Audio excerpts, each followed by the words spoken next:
नमस्कार मु Lakshmi Narayan special report को आपण को स्वागत करुछि। ए दुनिया रे जदि आमे दिन और रातिर फरक जानी पारुछंती तेबे यह संभव हेउछि केवल सूर्यंक पाई। यह केवल मनुष्य को नुहे बरम गछलता को भी जीवित रखिबाकू शक्ति दिए। आमे जानिछंती कहीं केउ कालरू कोटि कोटि वर्ष पूर्वरु सूर्य लगातार पृथ्वी को शक्ति जोगाई आसुछंती। किंतु कोन आपण जानिछंती एबे मनुष्य भी सूर्य तैयारी करिछि। एमिति विरल कारनामा करिछि हमर पड़ोसी देश चीन। आज्ञा हाँ, सूर्य मेड इन चाइना।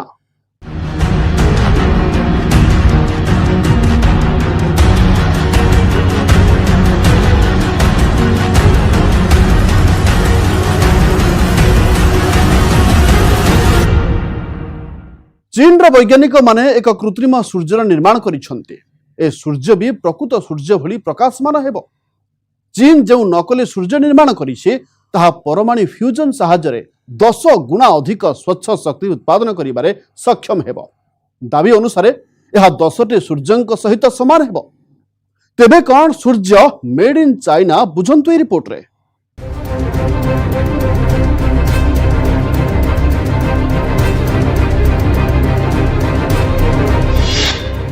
अद्भुत, आश्चर्य, अकल्पनीय। नकली जह्न परे एबे नकली सूर्य। एबे रातिर अंधकार रे चमकिब सूर्य। दिनर आलोक रे देखाजिब चंद्रमार करिश्मा।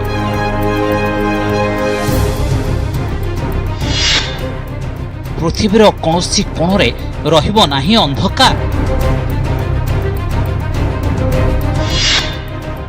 एबे असंभव हेबाकू जाउछि संभव।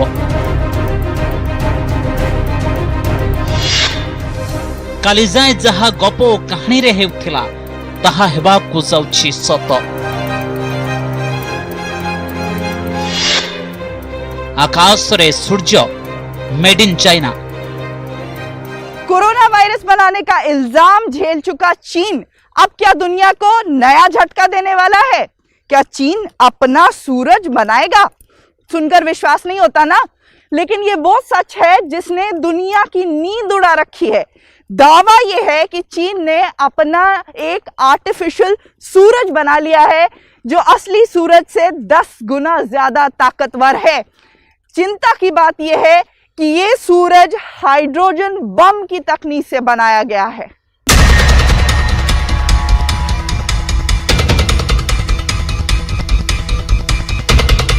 आज्ञा हाँ, कोरोना भाइरस को जन्म देथिबा चीन एबे पुणी थरे विश्व को एक बड़ झटका देबाकू प्रस्तुति करिनेछि। प्रथमे जह्न एबे सूर्य। रातिर आकाश को चमकाइबा पई योजना करिबा परे एबे दिनर सूर्य को टक्कर देबाकू प्रस्तुति। शक्ति पई ड्रैगन खोजिछि भिन्न विकल्प। सेथिलागी आकाश रे स्थापन करिबो नकली सूर्य। हाँ, ठीक सुनिछंती, चीन आकाश रे एणिकी उइबो नकली सूर्य। एक कृत्रिम सूर्य तैयारी करि नेथिबा दाबी करिछि चीन। चीन रो ही नुआ उद्भावनर दाबी केते भयंकर, विश्व उपरे यार कोन प्रभाव पड़िबो से सब बाबद रे आपनकु कहबो। किंतु कृत्रिम सूर्य तैयारी करिबा नै चीन करिथिबा दाबी बाबद रे भल भाबे जानि नियंतु। ड्रैगन रो कहबा अनुसार तारो ही कृत्रिम सूर्यर तापमात्रा मात्र 100 सेकेंड रे 16 कोटी डिग्री सेल्सियस पाखापाखी पहुंची जाउछि। चीन जेतेबेले एनै प्रकाश कला सारा विश्व होई गला चकित। जो सूर्यंकर उत्ताप रे सारा संसार चले ता ठरू भी 10 गुणा अधिक शक्ति संपन्न सूर्य तैयारी करिथिबा कहिला चीन। एकथा सुनिबा को अजब लागि पारे, किंतु प्रसिद्ध संवाद पत्र डेली मेल रो खबर अनुसार चीन रो ही दाबी सत। कृत्रिम सूर्य को जमीन पर बना पाना एक बहुत बड़ा लक्ष्य है और चीन को हाल ही में मिली ये सफलता मुख्य लक्ष्य की ओर एक महत्वपूर्ण कदम है। साथ ही ये एक महत्वपूर्ण और बड़ी वैज्ञानिक उपलब्धि है। तो मैं कहूंगा कि यह सफलता एक मुख्य लक्ष्य की ओर एक महत्वपूर्ण, छोटा लेकिन बहुत महत्वपूर्ण कदम है। चीन अनुही प्रदेश रे रही एक आणविक रिएक्टर जार नाम है HL2M टोकामक। यह रिएक्टर रे तैयारी करा जाइछि कृत्रिम सूर्य। एथिरे व्यवहृत न्यूक्लियर फ्यूजन रिएक्टर जेतेबेले काम करिबा आरंभ कला ताहा सृष्टि कला विश्व रेकर्ड। कारण पृथ्वी पृष्ठ रे एजाए कोनोसी देश एते परिमाणर तापमात्रा सृष्टि करि पारि नाही जेतिकी तापमात्रा चीन रो रिएक्टर माध्यम रे उत्पन्न करा जाइछि। ए रिएक्टर रु अत्यधिक परिमाणर उत्ताप शक्ति बाहरुथिबारु ही एहाकु कुहा जाउछि कृत्रिम सूर्य।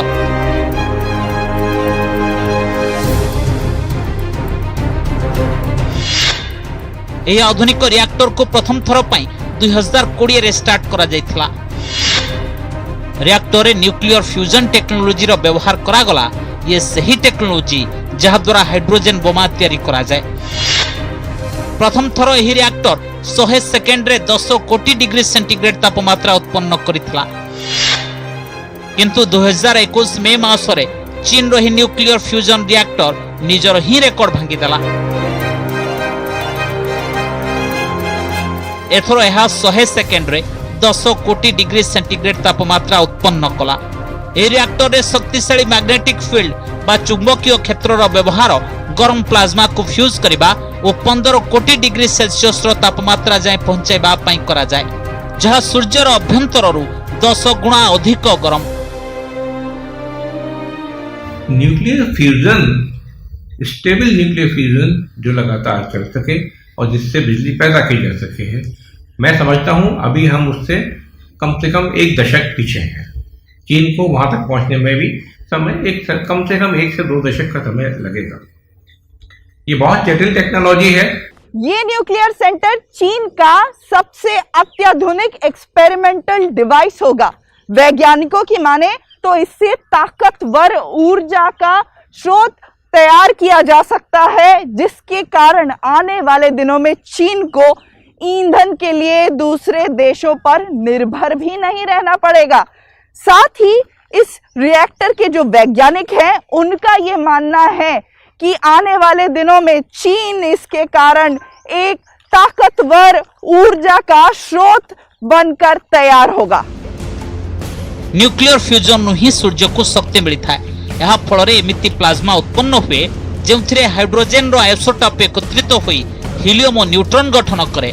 प्रारंभ रे यही प्रतिक्रिया रो उत्ताप सृष्टि हुए, एथिपाई ईंधन खर्च हुए, किंतु थरे रिएक्शन आरंभ हेबा परे पुणी रिएक्शन फल रे लगातार शक्ति उत्पादन हेबारे लागे।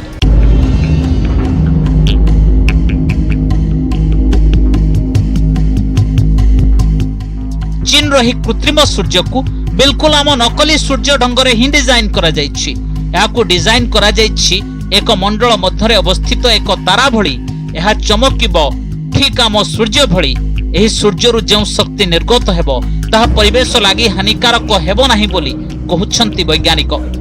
वैज्ञानिकंक कहबा कथा वर्तमान विश्व रे जीवाश्म ईंधन शेष होई आसुछि।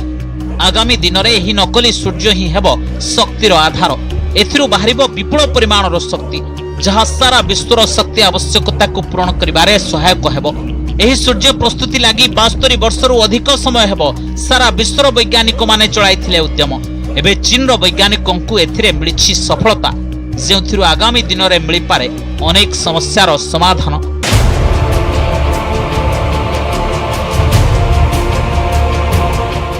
चीन रो सरकारी गणमाध्यम ग्लोबल टाइम्स दाबी करिछि जे चीन रो वैज्ञानिक माने 2006 रु ही छोट न्यूक्लियर फ्यूजन रिएक्टर निर्माण करबा उद्यम रे लागिथिले। आ दीर्घ 15 वर्ष परे सेमाने एते बड़ सफलता पाइछंती। चीन व्यतीत कृत्रिम सूर्य तैयारी करबा दौड़े फ्रांस भी लागिछि।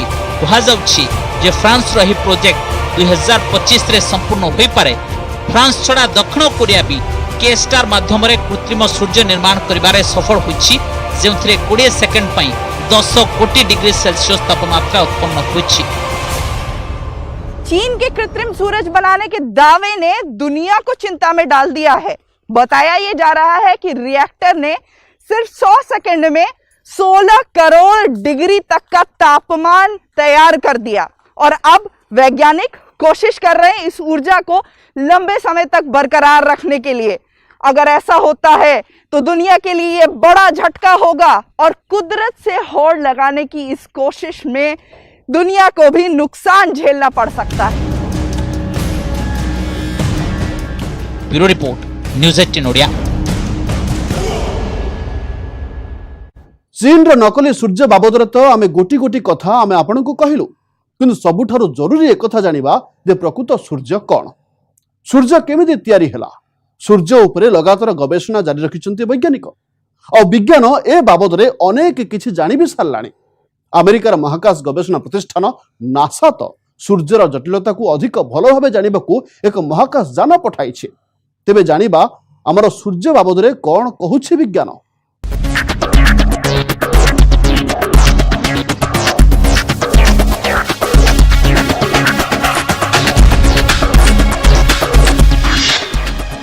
सकल शक्तिर उत्स,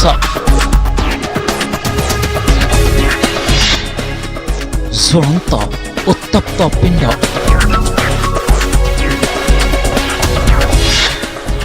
4.6 वर्ष बयस,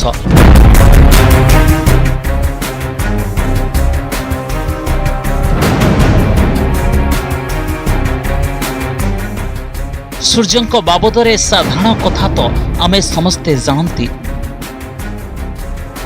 जदि आमे कहिबा तेबे सौर जगतर हृदय होछि सूर्य, किंतु एहार असल और रौद्र रूप देखिले चकित हो जिबे आपण।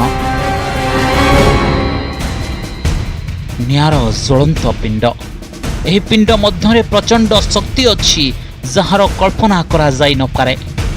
आमे जेमिति देखंती जेमिति जानती ताठारु काहीं केते गुण अधिक जटिल हेउछि सूर्य। एहार बयस 4.6 वर्ष। आगे हाँ, प्राय 4.6 वर्ष पूर्व सूर्यर जन्म होइथिला। जेतेबेले सूर्य नथिला सेतेबेले ता स्थान रे थिला हाइड्रोजेन, हेलियम और धूलीर विशालकाय बादल। आखपाखर तारा एही बादल सह धक्का खाई नष्ट हेबारे लागिले। एही घटना को कहा जाए सुपरनोवा। लगातार हेउथिबा एही संघर्ष फल हीलियम और हाइड्रोजेन रो एही बादल स्थिर हुई कोलाप्स होई गला। एंगुलर मूवमेंट जोगु गैस रो एही बादल बुलिबारे लागिला आ चाप बढ़िबा फल गरम हेबाकू लागिला। बादल रो कोर भितरे जोरदार चाप और तापमात्रा जोगु आखपाखरु आहुरी अधिक गैस एथिरे समाहित हेबारे लागिला आ एमिति सूर्यर जन्म हैला।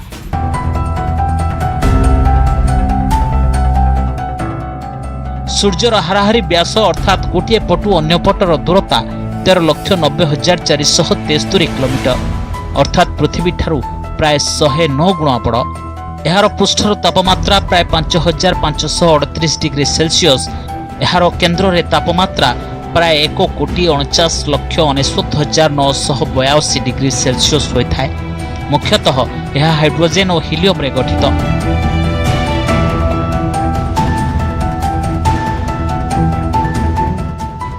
यही हाइड्रोजेन फल सूर्य सर्वदा जलुए एवं निज तापरे सारा विश्व को अनवरत शक्ति प्रदान करुए। न्यूज 18 ओडिया। कृत्रिम सूर्य चीन को मिलिथिबा एही सफलता पृथ्वी रे प्रथम नुहे। प्रथम थर पई ए प्रकार सफलता मिलिथिला जर्मनी को। जर्मनी आकाश रे देखा देथिला एही नकली सूर्य, जहाकू देखि समग्र विश्ववासी होइथिला आश्चर्य। तेबे जर्मनी तैयारी करिथिबा नकली सूर्य केते उपकारी थिला एवं यह किभଳି काम करुथुला आसुनु जानिबा एही रिपोर्ट रे। जहा तैयारी होछि लैबोरेटरी रे।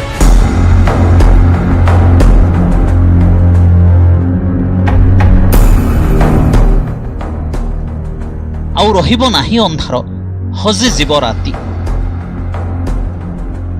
सबु बेले आलोकित हेबा पृथ्वी। एमिति एक संभावना सृष्टि करिथिला जर्मनी। एथिलागि 2013 मसीहारु आरंभ होइथिला गवेषणा। उद्देश्य थिला एभଳି एक नकली सूर्य प्रस्तुत करिबा जहा हेबो सूर्यर विकल्प, जहाकि आकाश रे द्वितीय सूर्य परि देखा जिवो एवं सारा अंचल को आलोकित करिबो।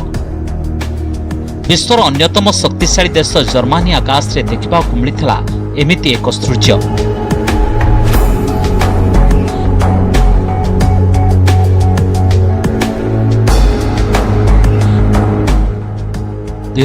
मसीह आरंभ होता प्रोजेक्ट काम सरिबाकु लागिला दीर्घ 4 वर्ष। दीर्घ गवेषणा पर जर्मनी महाकाश रिसर्च सेंटर वैज्ञानिक माने असंभव लगुथिबा एही काम को संभव करि देखाइथिले।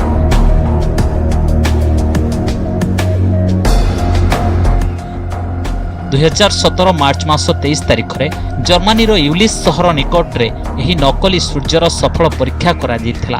एही नकली सूर्यर सफल परीक्षा होइथिला। 149 विराट सौरचालित इलेक्ट्रोनिक लैंप और प्रतिफलक को एका संगरे व्यवहार करी तैयारी करा जायथिला एही नकली सूर्य। एथिलागी कृत्रिम भावरे तैयारी करा जायथिला एक व्यवस्था। ए व्यवस्थार उच्चता थिला 14 मीटर एवं परिधि थिला 52 मीटर।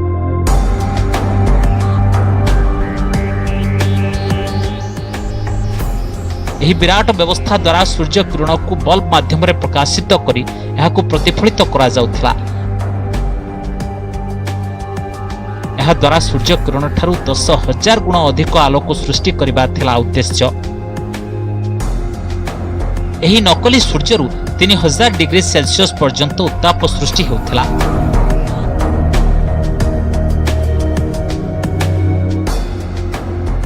उद्यान गैस सृष्टि करबा पई एही नकली सूर्य को तैयारी करा जायथिला। एही सबु लैंप रु बाहरुथिबा आलोक को पानी भितरे छाड़ी अधिक परिमाण रे हाइड्रोजन गैस सृष्टि करा जायथिला। एही नकली सूर्य को काम करबा पई आवश्यक प्राकृतिक सूर्य रश्मि।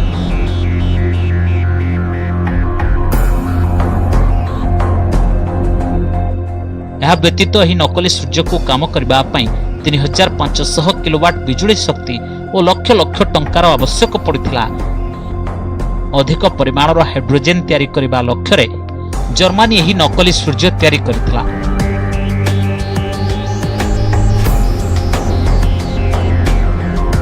जार व्यवहार करी गाड़ी मोटर ठारू आरंभ करी जहाज उड़ा जहाज मध्य चला जाई परिबो। सहित भविष्य में एथिरु बाहरुथिबा शक्ति को विद्युत शक्तिर विकल्प भाव में व्यवहार करा जाई परिबो। हेले आरंभ हेबार किछि दिन मध्यरे एथिरे किछि यांत्रिक त्रुटि हला। सही कारणरू एही प्रकल्प को अधारु बंद करा गला। एबे भी जर्मनी महाकाश विज्ञानी माने एहा उपरे गवेषणा करू। चीन के जर्मनी नुहे भारत भी चाहिए प्रस्तुत करि परिबो नकली सूर्य। भारत पाखरे भी रही विश्वर एही आगुआ प्रजुक्ति। भारत मध्य एही न्यूक्लियर फ्यूजन टेक्नोलोजी उपरे काम करुछि। तबे विश्व समुदाय सहित सामिल होई भारत ए दिगरे चलाइछि एक सम्मिलित उद्यम। यदि आवश्यक पड़े हुए तो खूब कम दिन मध्य भारत एभली द्वितीय सूर्य तैयारी करने को सक्षम हेबो। आसंतु जानिबा भारतर उद्यम संपर्क में।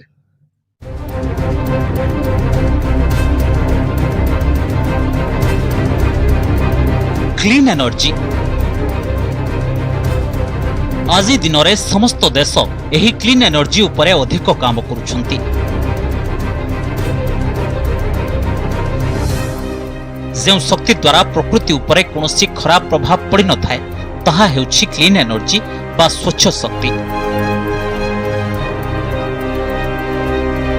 प्राकृतिक शक्ति को व्यवहार करी कृत्रिम उपाय शक्ति सृष्टि करबा पई चेष्टा। न्यूक्लियर फ्यूजन यार अन्यतम उपाय। एथिरे जे कोनोसी रेडियो एक्टिव तत्व को अत्यधिक उत्ताप रे विखंडित करा जाय। सेथिरु सृष्टि होथिबा शक्ति को संग्रह करा जाय थाए। सूर्य किरण रे रहिछि सबुठारु अधिक उत्ताप सृष्टि करुथिबा शक्ति। वर्तमान चीन रो इंस्टीट्यूट ऑफ फिजिक्स रो वैज्ञानिक माने तैयारी करिसंती एक्सपेरिमेंटल एडवांस्ड सुपर कंडक्टिंग टोकामाक बा ईस्ट नामक एक व्यवस्था।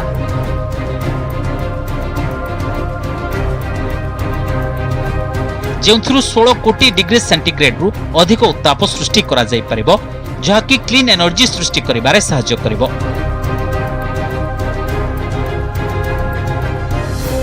केवल चीन नुहे भारत समेत अन्य देश भी यही क्लीन एनर्जी उपरे गवेषणा करुछंती।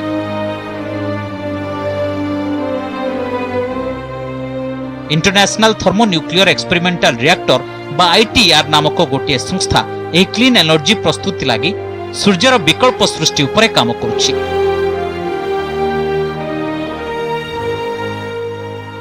ITER प्रतिष्ठा 1987 होइथिला। 2007 मसीहारू यह संपूर्ण भाव में क्लीन एनर्जी लगी सूर्यर विकल्प तैयारी करबा दिगरे काम करुछि। फ्रांस रे रहिछि यार मुख्य कार्यालय। एथिरे 35 रु अधिक देश शामिल अछंती। हेले इंटरनेशनल थर्मोन्यूक्लियर एक्सपेरिमेंटल रिएक्टर संस्था रे भारतर एक मुख्य भूमिका रहिछि।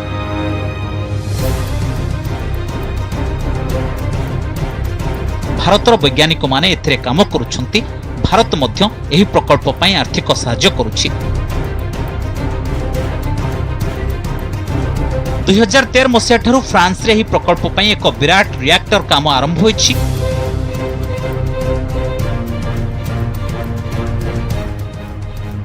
दुई 2025 सुधा यार काम शेष होइजिबो बोली आशा। ଏହି रिएक्टर परिधि 6.2 मीटर। एथिरे जो प्लाज्मा वॉल्यूम तैयारी हेबो ताहा 840 घनमीटर हेबो बोली आशा करा जाउछि।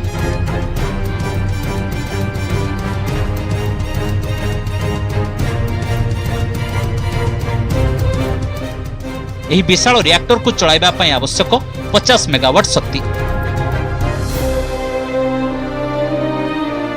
यह सठिक भाव में काम कले एथिरु मिलिबो 500 मेगावाट क्लीन एनर्जी बा स्वच्छ शक्ति।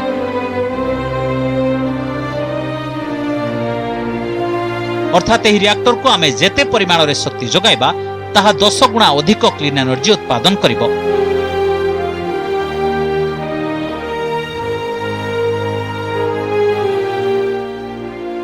यह प्रकल्प पई $14 बिलियन खर्च आकलन करा जायछि।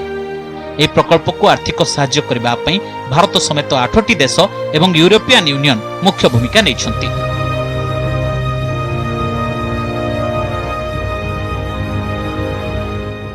अन्य देश माने हेले दक्षिण कोरिया, चीन, रूसिया, USA, जापान एवं भारत। प्रकल्प रे यूरोपियन यूनियन रो सबुठु अधिक 45% अंशधन रहिछि।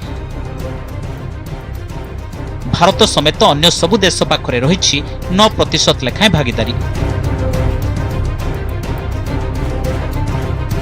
ଏହି ପ୍ରକଳ୍ପରେ ଭାରତର ଅନେକ ବୈଜ୍ଞାନିକ ସାମିଲ ଅଛନ୍ତି।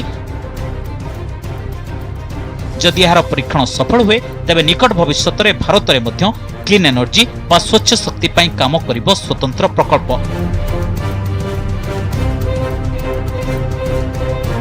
ଭାରତ ITER ସଦସ୍ୟ ହୋଇଥିବାରୁ ଭାରତର ବୈଜ୍ଞାନିକଙ୍କୁ ସହଜରେ ମିଳିବ ଏହାର ପ୍ରଯୁକ୍ତି। ହୁଏତ ଭାରତ ଆକାଶରେ ମଧ୍ୟ ଦେଖିବାକୁ ମିଳିବ ଆଉ ଏକ ବିକଳ୍ପ ସୂର୍ଯ୍ୟ। Bureau report, news 18 Odia.